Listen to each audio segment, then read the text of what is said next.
All right, Sachin. Hello. My name is Matt Bolin.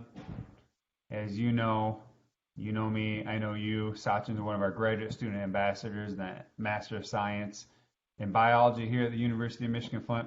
Sachin is going to give everybody a little bit of information on what it's like to be a student in the program, but also a student going into the program. So, Sachin, welcome. Thank you for having me. Yeah, you're welcome. Thanks for being here. So why don't you start off by just telling everyone that views this a little bit about yourself? Absolutely. My name is Sachin Sohal.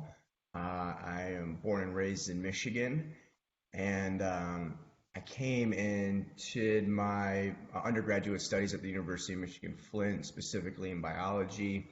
When I was doing it there, they didn't have specific concentrations like they do now. It's a little more concise.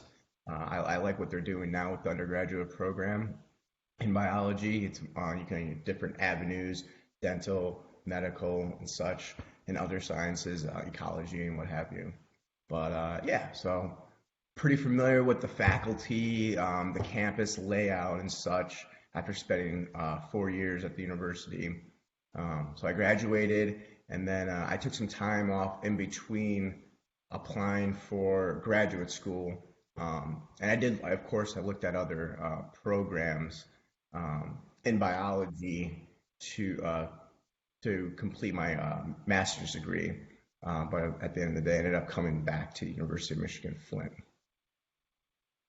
Great. This is your second year, right? You're entering your second year this fall? Entering my second year, my end of first year will come in August. I completed 2 full semesters, the fall 2019, the winter 2020, and right now I'm enrolled during the summer terms. So yeah, end of first year is coming, start of second year is coming in the fall 2021. Very cool. Yeah. All right. So the program, the Master of Science in Biology, it kind of has a couple different pathways here when it comes to non-thesis and thesis.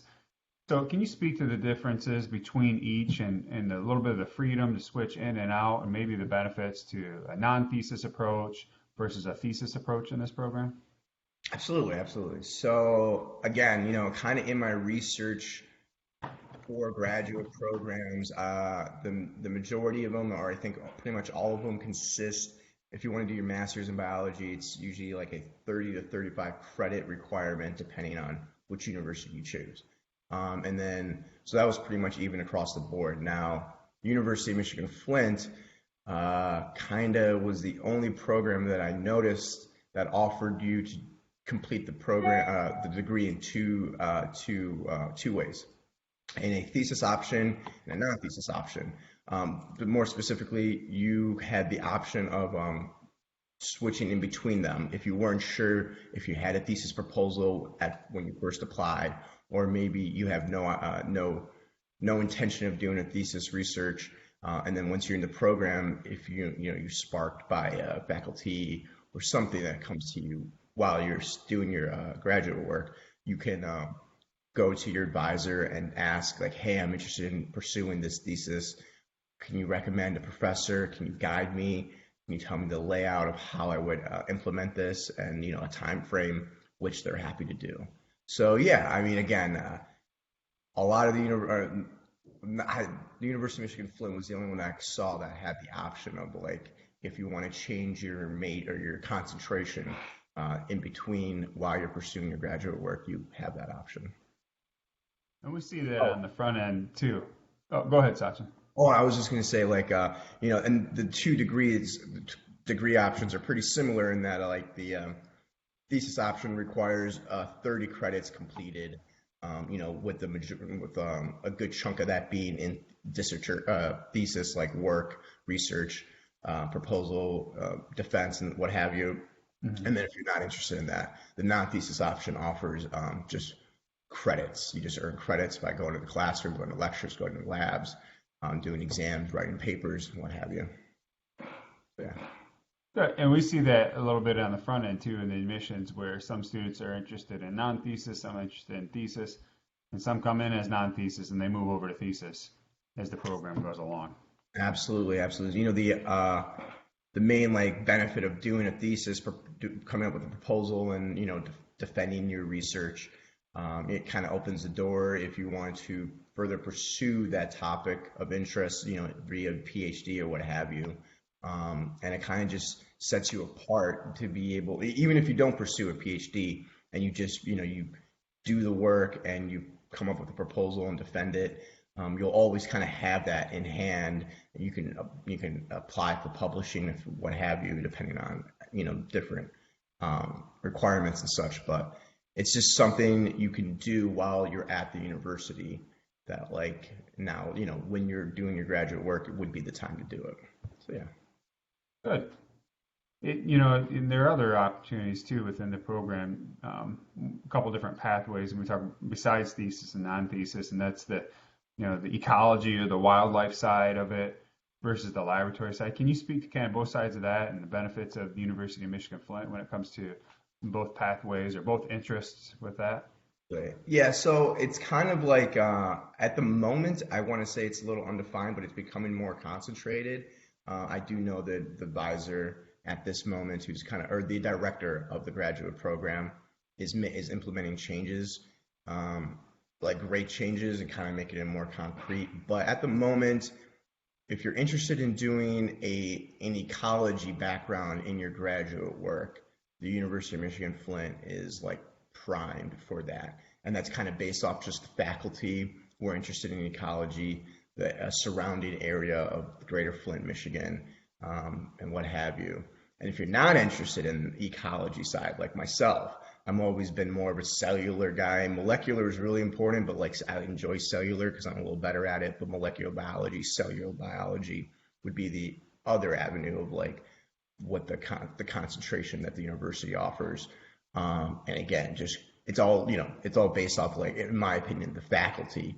They have so much information to just like disperse to the students, and they the class sizes are relatively small, so like you really just feel immersed. And again, this is based off what I feel when I'm in the classroom, learning cellular and molecular biology, just being in front of the professor, just like immersed, and I can ask so many questions I don't even realize I need to know, or I know, yeah, they just like spew out of me. You kind of have to experience it firsthand. I don't know.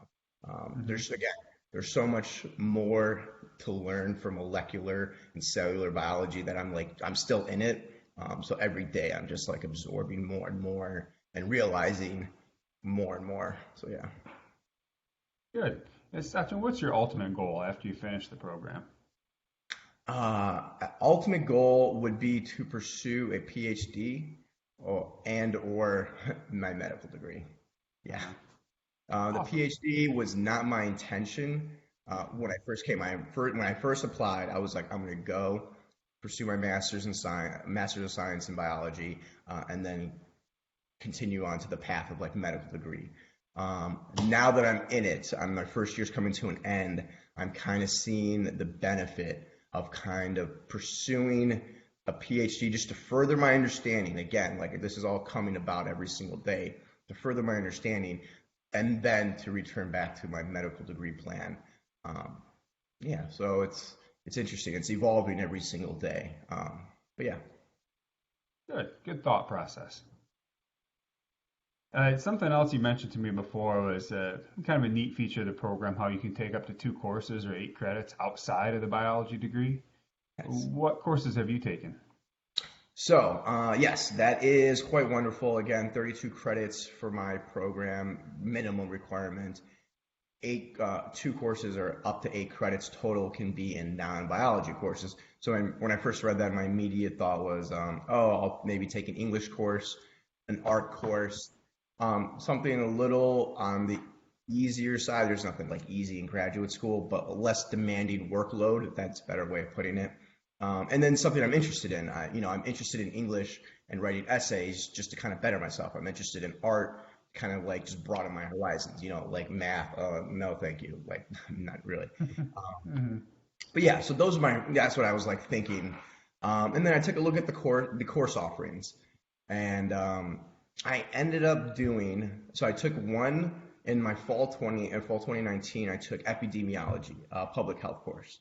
Mhm. And epidemiology is relevant to the medical background that's like I'm interested in. the study of like disease progression in population, not like the pathology or the etiology or morphology of the disease, but just how it affects a population. So definitely was interested in that. Now, Dr. Dr. Michelle Solly is the teacher of epidemiology. Wonderful teacher. Really enjoy. I was the only biology major. Everyone else, the other 30, 40 plus students were all public health degrees, masters of public health students. So I kind of stood out. Dr. Solly and I kind of built a rapport. I don't know, I just really enjoyed it. Now, that kind of led me into taking the course she offers in the winter 2020 term, which was biostatistics for the health professional. Now, I had previously taken biology-based biostatistics, but again, biostatistics is part of like the medical background. It's part of medical school. So I was like kind of in my head killing two birds with one stone. I was like, oh, this is relevant. I enjoyed the teacher. Again, kind of a win-win. Let me see what's going on in this course. And same situation in the winter term. I was the only biology major there. Everyone else is public health. Again, I had a great rapport with Dr. Solly, really wonderful teacher, kind of like teaching. I've taken biostatistics before, but like my prior biostatistics knowledge really didn't carry over into this course because this is based on for health professionals. It deals a lot more with the integration of SPSS, the like online program. When I took it as a biology student, we were more in depth doing it by hand. But like in the health professional side of biostatistics, we dealt with like sample sizes of like thousands of thousands. So it was more about like congregating data and like analyzing it and then stating the statistical significance or lack thereof, what have you. So yeah, those two courses, both with Dr. Solly, both in the public health degree, were wonderful experiences. And I don't know if you want me to touch base. Based off of those experiences, I ended up applying as a dual degree student at the University of Michigan-Flint to earn my master's of public health. Again, public health, very important to broaden my horizons again, with the end goal being medical school. Understanding how health affects a population, which is the idea, the thesis behind public health, where, medical school is like you deal with the individual patient. I'm all about just like immersing myself in like the breadth of knowledge that is like offered at the university. And, hopefully at my end game or my hope is just I become a better, well-rounded human being when treating the individual, whenever that may be one day. Yeah, awesome. Thank you. Very cool, Sachin. Yeah. Just a couple other questions. What's something that surprised you about the program going into it, the Master of Science in Biology, that is? I'm not really easily surprised. I do a lot of due diligence. I will say so my first semester, fall 2019, I was looking what they offer. I got admitted. And I was like, oh, human and gross is called, I took a course called pre-medical gross anatomy. Pre-medical gross anatomy. Love anatomy. You can never take too much anatomy. Every anatomy course is different. I'll assure you that. So Dr. John Morey teaches that course. And again, absolutely like astounded, very surprised. Mainly, he's a wonderful lecturer, wonderful teacher. However, the lab, I didn't realize this at first, but the lab is a cadaver lab. The University of Michigan offers a cadaver lab for the various degrees they offer: DTP, Doctor of Physical Therapy, Doctor of Nurse Anesthesia, Nurse Practitioner, what have you. And based off of that, this course is allowed to use the cadaver lab. So, yeah, there were 9 cadavers in that lab. Our course utilized 2 of them, and we would meet twice a week. Lectures was twice a week, labs was twice a week. It was a 5-credit course. A lot of demanding hours in terms of like hour commitments. But again, being in the lab, cadaver lab twice a week, where I think we were there for 3 hours each day during the lab periods. You could just, having access to cadavers, thank you to the families that offer those for the greater advancement of like students in science and what have you. Was really wonderful. And again, did not expect that. That took me by surprise pretty much. Great. Well, it's been a pleasure talking, Sachin. I've worked here for many years, and just from talking to you, I've learned a lot more about our biology program. So, Wonderful. any final comments? Oh yeah, any final comments you want to mention to anybody that might be watching this?